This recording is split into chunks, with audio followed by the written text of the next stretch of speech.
इस खबर के प्रायोजक हैं बीएसडी इंटरनेशनल स्कूल रौनापार नई बस्ती आजमगढ़। सीबीएसई नई दिल्ली से मान्यता प्राप्त बेहतर और अच्छी शिक्षा के लिए जल्द प्रवेश लें। प्रवेश लेने के लिए निम्न नंबर पर संपर्क करें 9956129166। प्रवेश प्रारंभ सत्र 2024-25 का SRS international school and college Kadipur Raunapar Azamgarh में सीबीएसई बोर्ड से मान्यता प्राप्त कक्षा नर्सरी से 12वीं तक अंग्रेजी माध्यम व राम बदन सिंह महिला महाविद्यालय कादीपुर रौनापार आजमगढ़ कॉलेज कोड 110 महाराजा सुहेल देव राज्य विश्वविद्यालय आजमगढ़ से संबद्धता प्राप्त बीए बीएससी में शीघ्र एडमिशन करवाएं व Shri Ranjit Singh ITI college NCVT नई दिल्ली से मान्यता प्राप्त ट्रेड इलेक्ट्रीशियन व फिटर कॉलेज कोड 3615 व Shri Ranjit Singh inter college UP board 6 से 12वीं तक कक्षा में एडमिशन शीघ्र कराने के लिए संपर्क करें। मोबाइल नंबर 81 82 83 20 19 व 88 088 96 154 पर जल्द संपर्क करें। एडमिशन आजमगढ़ जनपद में बड़ी ही धूमधाम से मनाई गई मानवर कांसी राम की जयंती। आपको बता दें कि यह कार्यक्रम आजमगढ़ जनपद के सगड़ी विधानसभा क्षेत्र के हरिया ब्लॉक अंतर्गत ग्राम सभा अराजी द्वारा नैनी जोर बड़ा गोड़ियाना में सकुशल संपन्न हुआ। रात्रि को आपको बता दें कि इस कार्यक्रम में राजकुमार यादव मिशन गायक व कंचन काजल बौद्ध मिशन गायक रही। अपने गीतों के माध्यम से 85% लोगों को जगाने का काम किया। आपको बता दें कि इस मौके पर सगड़ी विधानसभा के बसपा के पूर्व प्रत्याशी शंकर यादव पहुंचे और अपने संबोधन में 1585 की बात कही और 85% के लोगों के हक अधिकार के लिए कैसे कांसीराम और माननीय संविधान निर्माता डॉक्टर भीमराव अंबेडकर सफल बनाए उसके बारे में विधिवत जानकारी दी। आपको बता दें कि इस कार्यक्रम को सफल बनाने के लिए पूर्व प्रधान से लेकर वर्तमान पदाधिकारी कार्यकर्ता बसपा के लगे रहे। तो आइए हम देखते हैं क्या कुछ कहते हैं। राम जी की जन्म दिन मनाया जा रहा है। कुछ कहने से पहले सर्व समाज में पैदा होने वाले ऋषि महर्षि संतों के चरणों में श्रद्धा का सुमन अर्पित करते हुए और मान्यवर कांसी राम जी की माता और पिता के चरणों में श्रद्धा का सुमन अर्पित करते हुए बाबा साहब भीमराव अंबेडकर के माता पिता के चरणों में श्रद्धा का सुमन अर्पित करते हुए भगवान बुद्ध के माता और पिता के चरणों में श्रद्धा का सुमन अर्पित करते हुए उनके चरणों में श्रद्धा सुमन अर्पित करते हुए जिन्होंने हमें ऐसा ताकत दिया, शक्ति दिया, चेतना जागृत की, जो ऐसे लाल को पैदा किया। साथियों, मैं उनके चरणों में श्रद्धा सुमन अर्पित करते हुए आपसे यह कहना चाहूंगा कि जो ये महापुरुष हमारे बीच में पैदा हुए उसमें हमारे भगवान स्वरूप भीमराव साहब अंबेडकर आज जितनी विषमता है, आप सोचो कि आज के 100 साल 70 साल 400 साल 300 साल पहले कैसी स्थितियां रही होंगी हमारे बीच में। भगवान ने हमें पैदा किया तो बंटवारा नहीं किया। माँ के कोख से पैदा होने के बाद अगर उस बच्चे को बड़े घराने में पाला जाए, पोसा जाए, उसके अंदर का दूध पिलाया जाए तो मैं समझता हूँ बच्चा नहीं पहचानेगा कि माँ हमारी कौन है। भगवान ने ऐसा नहीं कि सूरज उगता है पूरब में तो किसी गरीब के घर में उजाला बाद में आए। वह उजाला गरीब अमीर सबके घर में समय से पहुंचता है। नदियां बहती हैं, शंकर यादव जाए, चाहे कोई बाबा जाए, चाहे राजा जाए, जो भी जाए, गरीब जाए, अमीर जाए, भर अगली पानी पिए, नहाए और जाए, उसमें कोई बंटवारा नहीं है। हवा बहती है, सारे भाई दूसरा भाई सांस लेता है, उसमें कोई बंटवारा नहीं है। आग जलाते हो जलती है, ऐसा नहीं कि शंकर यादव जलाए तो जलने लगे, बाबा साहब बाबा जी चलाए तो जलने लगे। साहब जलाए तो जलने लगे और परदेसी राम जलाए तो जल बने। ऐसा है क्या? लेकिन जहां जहां मुट्ठी भर लोगों की चली है वहां वहां बंटवारा किया है। मैं कहता हूं कि शंकर यादव का ब्लड और परदेसी राम का ब्लड, गुरु पासवान का ब्लड, राज साहब पंडित जी का ब्लड निकाल के एक जगह रख दो, कदवाई समाज के लोगों सबका ब्लड अब किनारे कर दो। बाबा अलग ले जाइए, राज साहब अलग ले जाइए, पासवान जी अलग ले जाइए, यादव जी अलग ले जाइए। क्या कोई माई का लाल है जो अलग कर देगा? लेकिन साथियों, मैं आपसे कहना हूं, अगर बाबा साहब भीमराव अम्बेडकर नहीं पढ़े लिखे होते, उनके स्कूल में पढ़ने नहीं दिया जाता था, मशीन पर पानी नहीं पीने दिया जाता था, कुआं पर चढ़ने नहीं दिया जाता था, क्या ये भगवान की देन थी?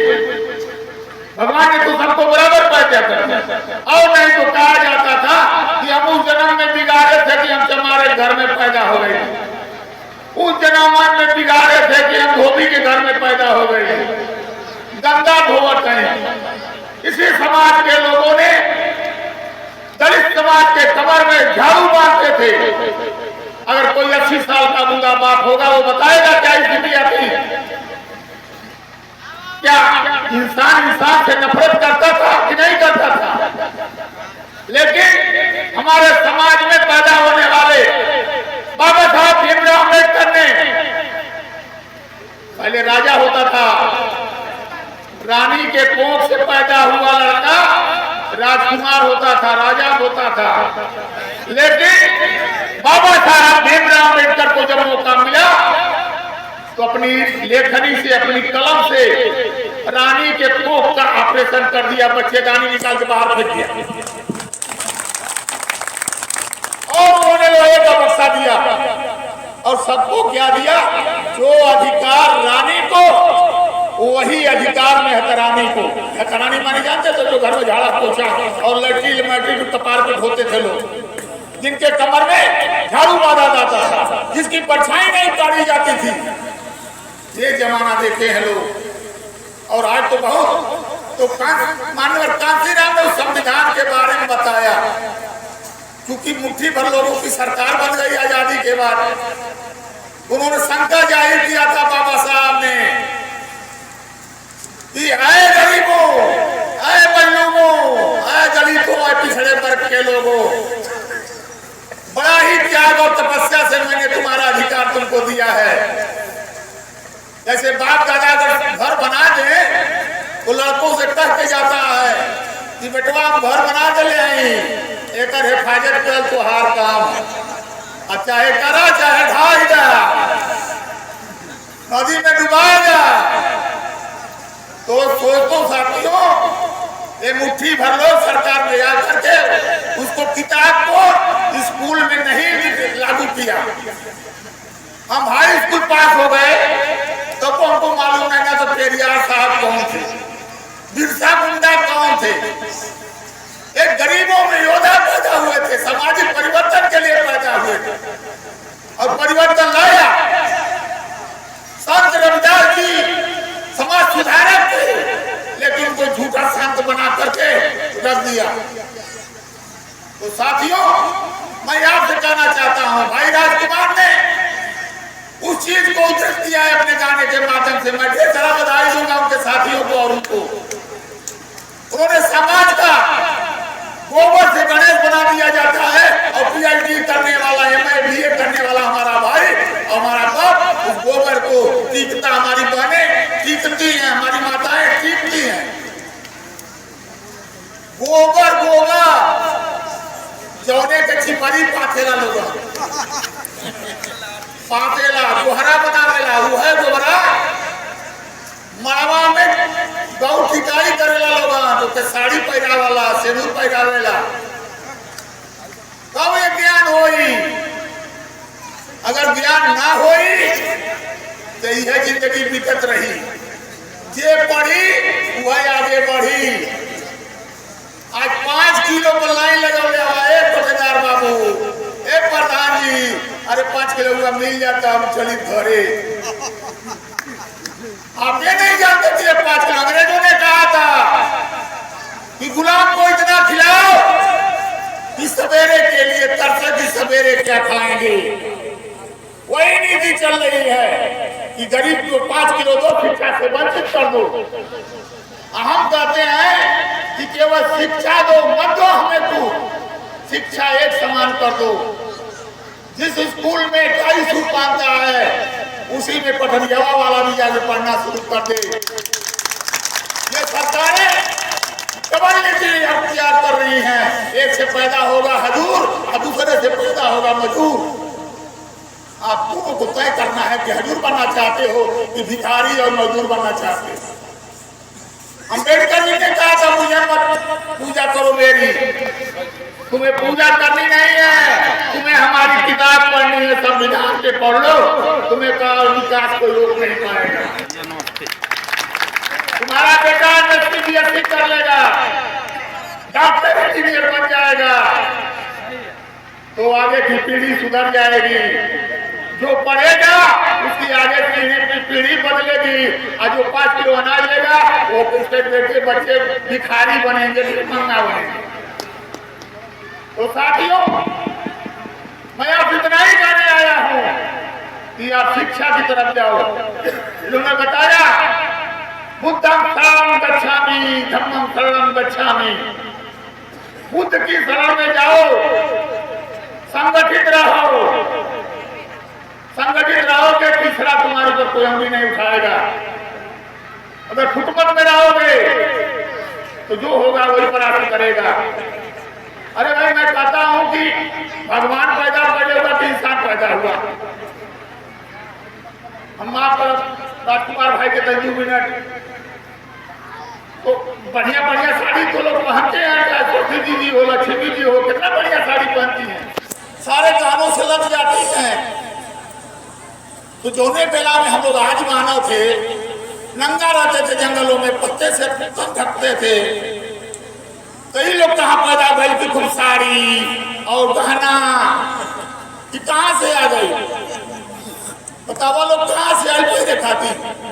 तो पहले इंसान पैदा भइल तो खूब बढ़िया बढ़िया साड़ी बनौले हो, बढ़िया गहना बनौले हो। आप ही लोग बताइए, नंगा तो केहू ना लगता, नंगा जब देता तू तो बनौले ना लोग, बनौना तो हमारे भाई। तो विश्वकर्मा रूपी तना रावण लंका के विश्वकर्मा जी बनौले रहना। तो विश्वकर्मा का भगवान रहना, हमारे तो भाई रहे, तो विश्वकर्मा जी बनौला। लेकिन हमारे के बनाए वाला भगवान रूपी विश्वकर्मा अम्बेडकर रहे। ये सुन के एक शब्द से संविधान बनौला है। सब तोरे समानमा गर्जत है, चाहे राजकुमार भाई गर्जत हो। हकीकत तीखा लगता है। पुरानिया समय तो सच बोल दे ना तो उसे खराब लगी। शंकर यादव जवानी बीत गई, बचपन से यही सगड़ी में आग लगो तो, पाथर पड़ो तो, बाढ़ आओ तो, मर जाए तो, जी जाए तो, गौना बिया ने जवानी बीत गई। जब आई तो लोग कहे बाबू तुम बढ़िया पटिया से आओ, हमारे तो दिली इच्छा है। लेकिन जब आ गई तो हमारे बिरादरी ने कोई नदी जो बोल पूरा न बन लोग हमको कोनो गम ना। जो नहीं ससिया चली तो हम सब तक मदद करत रहा। तो आप लोग रात आनंद ले, हमके अब हिंदू जगह जाएगी। आप लोग हमके आज्ञा नहीं तो कोनो गलती भले क्षमा कर जाए। सबसे बड़ा जय भीम।